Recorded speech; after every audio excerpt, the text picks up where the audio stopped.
රංගපෑමට උපන් හපන්. ගැලපෙනවා. මනා පෙනුම. අම්මපා ගැලපෙනවා. කිසිම අඩුවක් නැහැ. පොඩි වැඩි තැන් දෙකක් තුනක් තියෙනවා. ඒකත් අපිට පුළුවන් යෝග ක්‍රම භාවිතා කළා වැඩිපුර තියෙන ගණන් සාක්කුවට උගේ ගඩොල් ඔච්චුව ඕක දාන්න එපා. ඕක අපිට මේ වැඩි තැන් ඔක්කොම ටේබල් එකේදී හදා ගන්න පුළුවන්. ඔව්. මේ එහෙමනම් මෙයා තමයි ඉතින් ඈ. එතකොට දැන් මම මොකද්ද කරන්න ඕනේ හද? මාව ඉන්ටර්වයුව කරන්නේ නැද්ද? පොඩකින් එයාගෙන් අහපන් ප්‍රශ්න ටිකක් මීට කලින් රඟපාලා තියෙනවද? තේරුමක් වෙයිද අහලා? අහලා තියෙනවා. අහපන්කෝ සින්දු කියන්න පුළුවන්ද නැටුම් පුළුවන්ද වගේ ටිකක් අහපන්. කලින් රඟපාලා තියෙනවද? රංගපාලා තියෙනවද මං? මං රංගපාලා තියෙනවද? මං රංගපාලා තියෙනවා. කාටද හිටියේ? ඔගොල්ලෝ දන්නවද ටිකිරි ලියා? අනේ මොකද නොදන්නේ පොඩි කාලේ ඉඳන් දන්නවා. ටිකිරි ලියා කාලේ තරම් ලින්දට ගියා ලින්ද වට කර කබර ගොයා කතුල කාපි දියබරියා මං ඒකේ ටිකිරි ලියා. ගැලපෙනවා. මරුවට ගැලපෙනවා. අම්මපා මරුවට ගැලපෙනවා.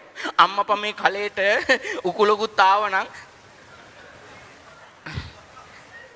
සමා වෙන්න මේ උකුලට කලයකුත් ආවනම් මරුවටම තියෙනවා.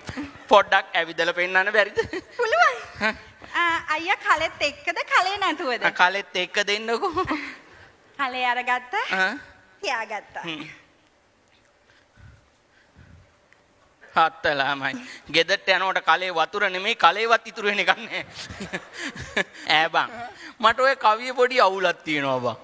ඒ කවියේ? ඔව් ඒ කවිය පොඩි අවුලක් තියෙනවා. ටිකිරිලියා ලින්දට ගියා කියහන්කෝ. ලින්ද වට කර අහවල් මගුලටද බං කබරගොයෙක් ඉන්නේ. කබරගොයෙ ඉන්නේ මොනා හරි ජරාවක් කුණක් තියෙන තැනකනේ බං. එක්කෝ ලින්දේ බලු කුණක් තියෙන්න ඕන නැත්තම් ටිකිරිලියා මල කුණක් වෙන්න ඕන. නැත්තම් අල හිටවන්නද බං කබරගොයා ලින්ද වටේ ඉන්නේ. දැන් කබරගොයා හිටියා කියහන්කෝ කකුල කන්නේ දියබරියා. කබරගොයා මොනවාද බං එච්චර වෙලා කරේ? දියබරියා ඇවිල්ලා කාලේ යනකල් ලින්ද වට කරන් ඉඳලා. මාර කතාවක් නේ බං. ඇයි බං කබරගොයාට පිස්සුද? වෙන උන්ට කන්න ඇරලා උ ලිද වට කරන් හිටියන් හරිනවද? ඉඳලා හිටලා හරි ඌ කන්නේ බෑ. ඔබ පතන සහකරු හෝ සහකාරිය දිවයිනේ මහා මංගල සේවාව ගෞරී ලංකා මගින්ම හඳුනා ගන්න. පැමිණෙන්න ගෞරී ලංකා දුම්රියපලසල ගම්පහ 0755 909 909